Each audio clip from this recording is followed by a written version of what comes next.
ഹരേ കൃഷ്ണ. സർവം കൃഷ്ണ അർണമസ്തു. അപ്പം ഇന്നത്തെ വീഡിയോ എന്താണെന്ന് വെച്ച് കഴിഞ്ഞാൽ ഭഗവാന്റെ ഒരു കഥയാണ് പറയാൻ പോകുന്നത്. സാധുക്കളായിട്ടുള്ള കുട്ടികളുടെ നടുക്ക് നിൽക്കുന്ന അഖിലാണ്ട കോടി ബ്രഹ്മാണ്ഡനാഥനായ ശ്രീകൃഷ്ണൻ്റെ കഥ. അപ്പം നമ്മളുടെ ഇത് നടന്ന കഥ തന്നെയാണ്. അപ്പം ഇത് ഗുരുവായൂർ ക്ഷേത്രത്തിലാണ് നടന്നത്. അവിടെ നടയുടെ മുന്നിൽ ഒരു ഉരുളി, അതിൻ്റെ മണ്ടയ്ക്ക് കുറേ മഞ്ചാടിക്കുഴികൾ ഇട്ട് വയ്ക്കുന്നുണ്ട്. അതിൻ്റെ ഒരു അമ്മയുടെ കഥയുണ്ടായിരുന്നു. അപ്പം അത് ഞാൻ ഇനി പറഞ്ഞിട്ടില്ല, അത് പറയാം. ഇനി വരുന്ന ദിവസങ്ങളുണ്ടല്ലോ, അപ്പോൾ പറയാം. അപ്പം അതിൽ അതിൻ്റെ ആ മഞ്ഞാടിക്കുഴികളൊക്കെ ഇട്ടതിൻ്റെ മണ്ടയ്ക്ക് കുറച്ച് നാണയങ്ങളുണ്ട്. ആ നാണയങ്ങളുണ്ട്. അപ്പം കഥയിലേക്ക് പോകാം. കഥയിൽ പറയുന്നത് നടന്ന കാര്യമാണ്. അപ്പം മേൽശാന്തി ഭഗവാനെ പൂജിക്കുകയായിരുന്നു. നട അടച്ചൊക്കെയാണ് ഇട്ടത്.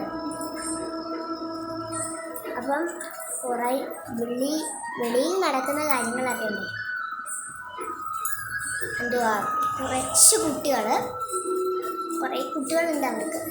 ആ കുട്ടികൾ ഈ മഞ്ചാടിക്കുഴിൻ്റെ മണ്ടയ്ക്ക് വന്ന് നാണയങ്ങളൊക്കെ എടുക്കും.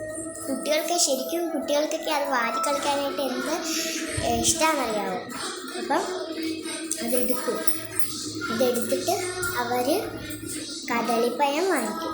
കദളിപ്പഴത്തിൻ്റെ ഒരെണ്ണം ഭഗവാന്റെ നടയിൽ വയ്ക്കും. ഭഗവാൻ ഒരു പങ്ക് കൊടുത്തിട്ട് അവർ കഴിക്കാറുണ്ട്. അത് കഴിഞ്ഞിട്ട് അത് ഒരാൾ പിടിപെട്ടു പലർന്ന. അപ്പം അങ്ങനെയാണ് ഒരാൾ പിടിച്ചു. മന്ത്രിയായിരിക്കും അത്. അപ്പം ഒരാൾ പിടിച്ചു, അത് കണ്ട്. അപ്പം അവരോട് പറയുകയാണ്, ഈ നടയുടെ ചുറ്റും കുറേ പ്രാവശ്യം ഓടണമെന്ന് പറഞ്ഞു.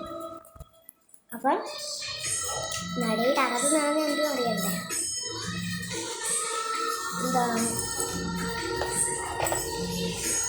ഒരു നരസിംഹത്തിൻ്റെ സൗണ്ട് കേൾക്കുന്നു. അയ്യോ തിരുമേനി. അതിനുശേഷം ഭഗവാന്റെ സൗണ്ടുകളാണ് കേൾക്കണത്. നരസിംഹത്തിൻ്റെ സൗണ്ട് ഇതാണ്. ഇങ്ങനെയൊക്കെയാണ് നരസിംഹത്തിൻ്റെ സൗണ്ട്.